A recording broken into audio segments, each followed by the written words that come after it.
A call to joy, peace.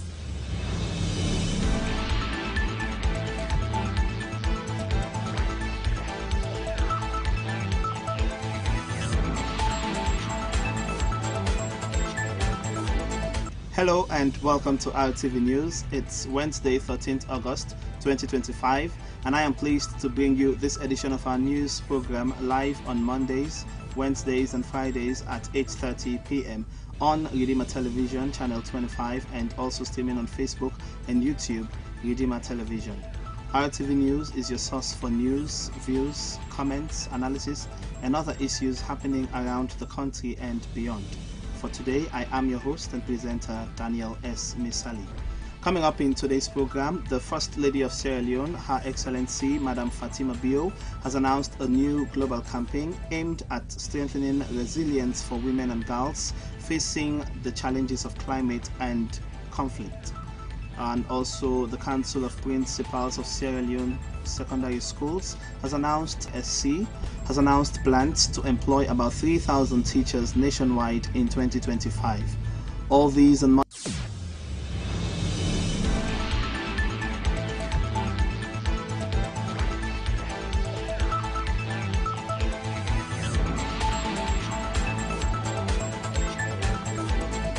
Welcome back. This is RTV News, and you can send us your thoughts via text or WhatsApp to the number 079 716 255, or kindly drop your comments via the Facebook comment section, Redeemer Television. Now let's dive into the first story of the day. On International Youth Day, August 2025, Sierra Leone's First Lady, Madam Fatima Bio, who serves as the president of the Organization of African First Ladies for Development, OFLAD, Her Excellency Madam Fatima Bio, has announced a new global campaign aiming at strengthening resilience for women and girls in facing challenges of climate change and conflict. Let's hear more of the story.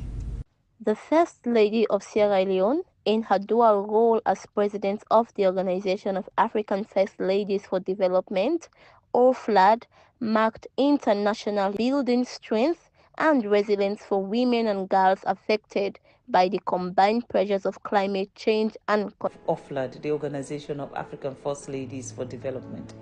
Today, as we mark the International Youth Day, I deliver a message of urgency and one of hope, rooted in the potential of young people who are not only the leaders of tomorrow, but the game changers of today. What we do now determines the world our children will inherit tomorrow.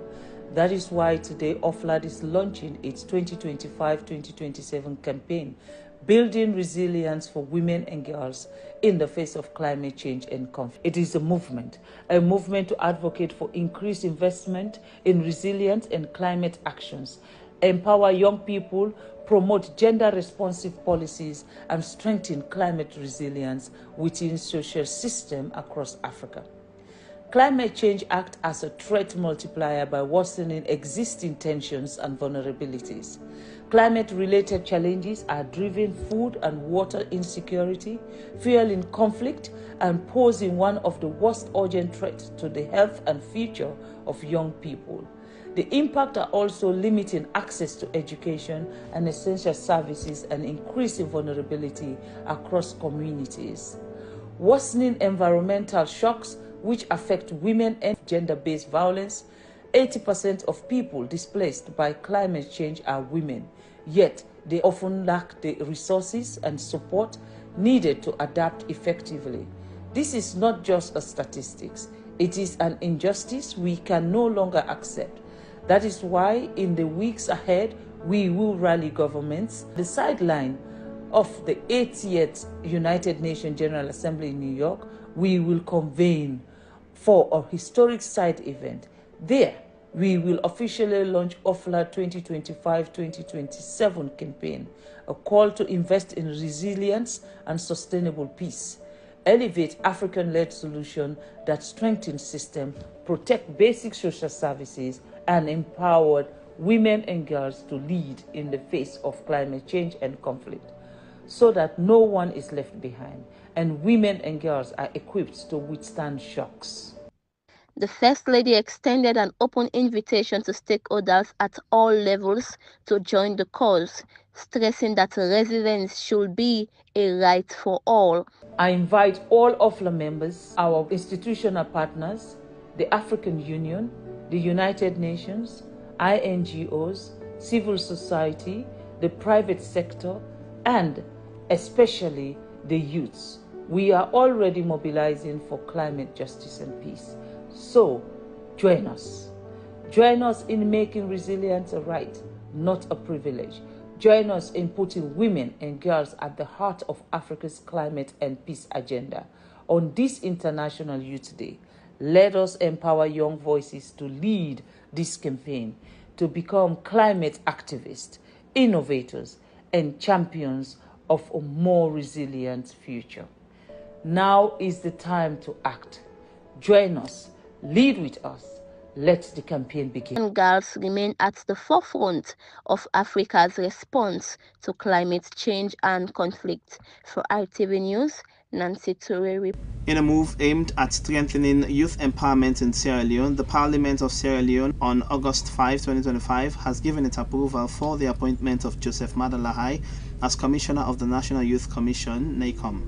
His confirmation signals a renewed commitment to youth development, empowerment, and engagement across the country.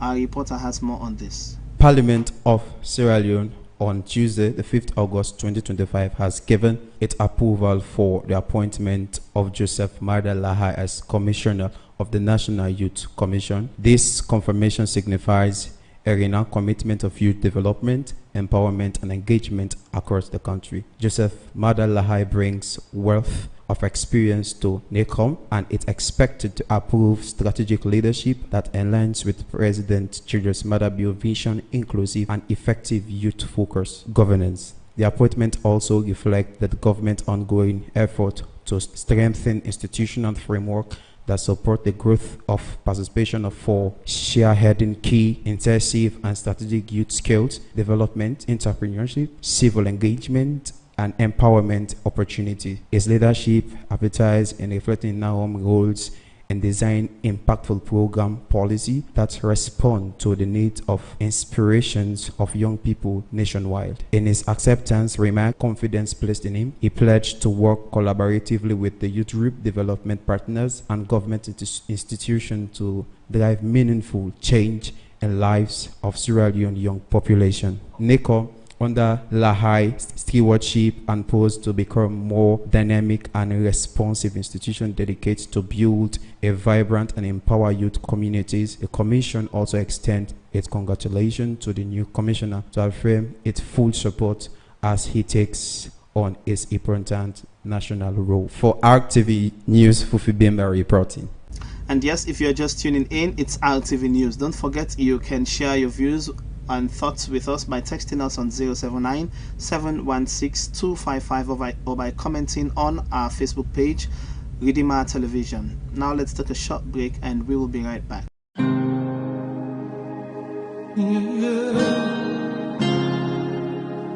Forever faithful,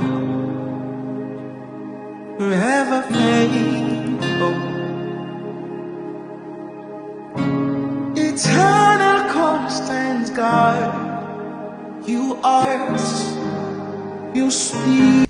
Welcome back. This is RTV News, and you can send us your thoughts via text or WhatsApp to the number 079 716 255, or kindly drop your comments via the Facebook comment section, Redeemer Television. The Ministry of Basic and Senior Secondary Education, MBSSC, has successful learners in Lonsar, Botloko, and another part of the country. The exercise is part of the ministry's integrated ECD policy aimed at fostering multi-sectoral collaboration to ensure the holistic development of early grade learners across Sierra Leone. Let's hear more of the story. The Ministry of Basic and Senior Secondary School Education has successfully conducted healthcare screenings for early childhood development learners in Lonsar, Botloko district. This initiative is part of the ministry's integrated early childhood development policy. promoting multi-sectorial coordination for the holistic development of early grade learners. Mrs. Cation, in her statement, she said, "It has come to the ministry's notice that mostly the pupils are absent from school, especially in the rural area." We have observed as a ministry, the Ministry of Education, that most times children are absent from schools, especially in these rural areas, due to that when we screen these children, we will get to know what the causes are, and also we want to engage their parents. We believe that at 3 years, when these children come to school, if they are screened, we'll be able to know the diseases that are affecting them or that would affect them in future, and we can provide so that. Dr. Musa Sise, who was present, Mariatu Kabia, a Nursery 1 teacher, shows how grateful they are to the Ministry of Basic and Senior Secondary School Education. So this afternoon, they can check the pikin there. We are the way they one body, some they get malaria, some we get AIDS problem. So they can have school, they can check for them. Where they can check some pikin they meet there with malaria and the malaria. So where they can have school back glad in.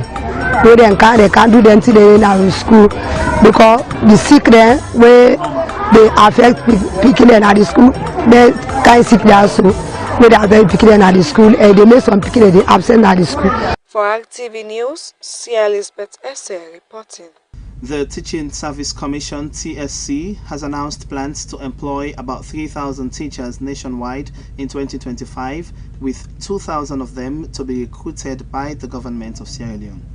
The process will be conducted through the Teacher Management Information System (TMIS), a digital platform designed to streamline teacher recruitment and management.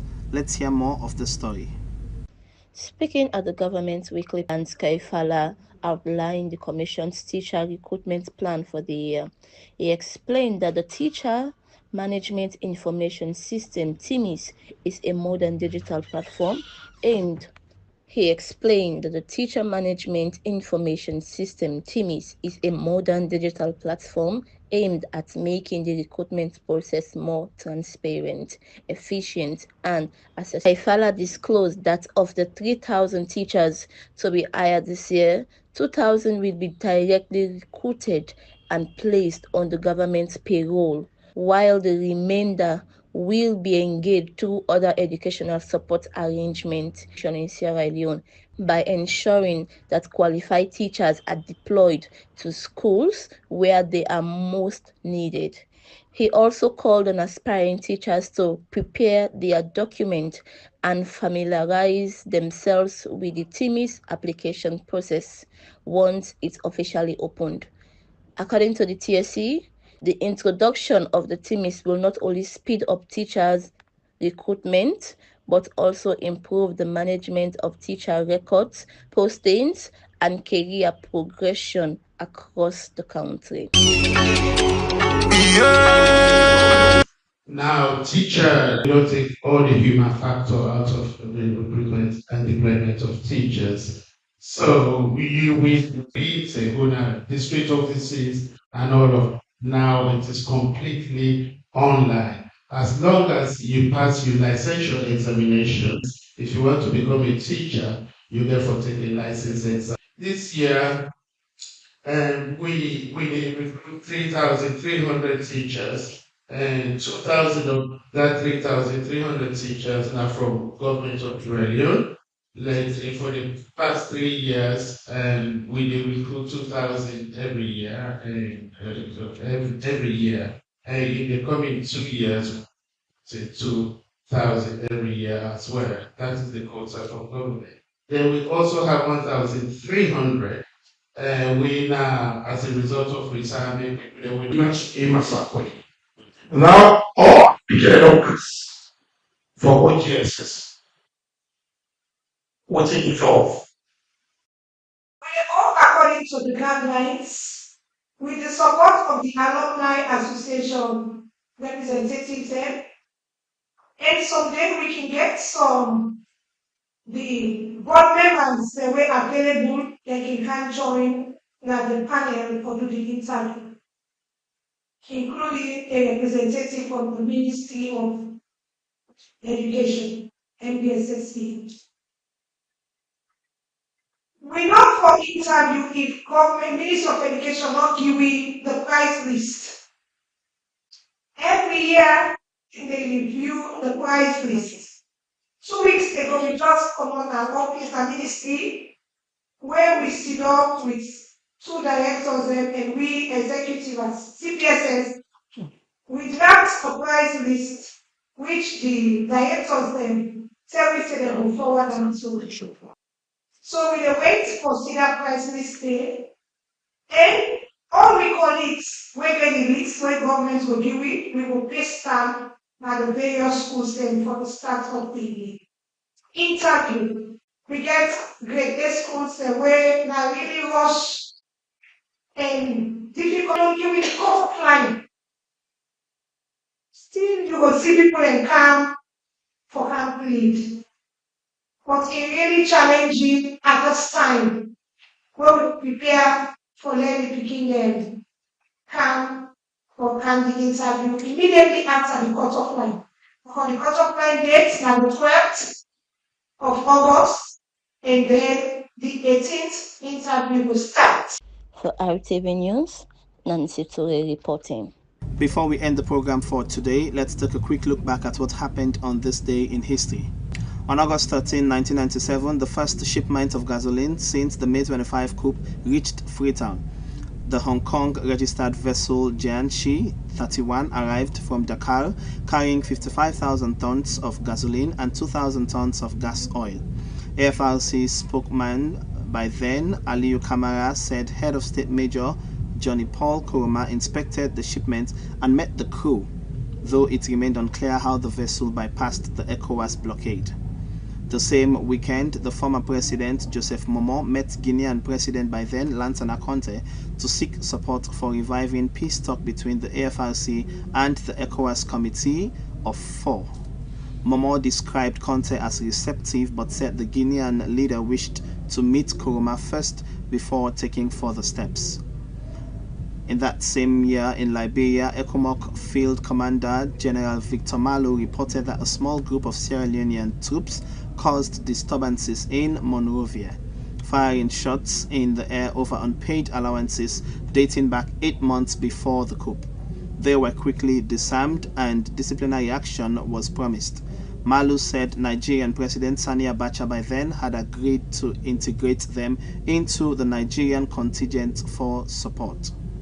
Meanwhile, Abdullahi of Prison Watch described chaotic conditions at Pademba Road Prison of 111 inmates, including schoolboys, soldiers, and civilians.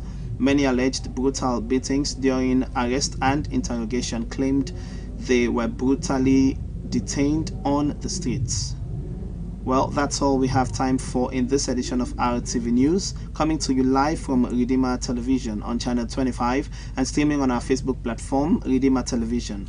In case you missed any part of the program, you can catch the repeat broadcast tomorrow from 11:30 to 12:30.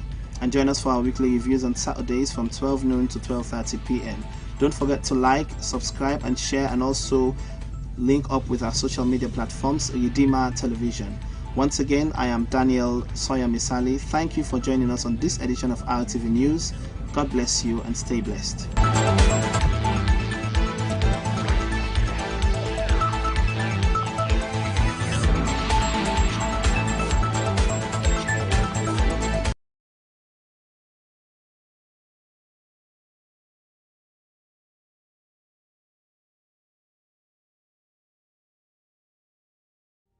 This is a clarion call, a call to redemption, a call to healing and deliverance, A call to spiritual upliftment. a call to restoration, a call to physical and spiritual change, A call to joy, peace, and discovering of purpose. Right here on Redeemer Television. on channel 25. the home of redemption. This is a clarion call, A call to redemption. A call to healing and deliverance. A call to spiritual upliftment. A call to restoration. A call to physical and spiritual change. A call to Channel 25, the home of redemption.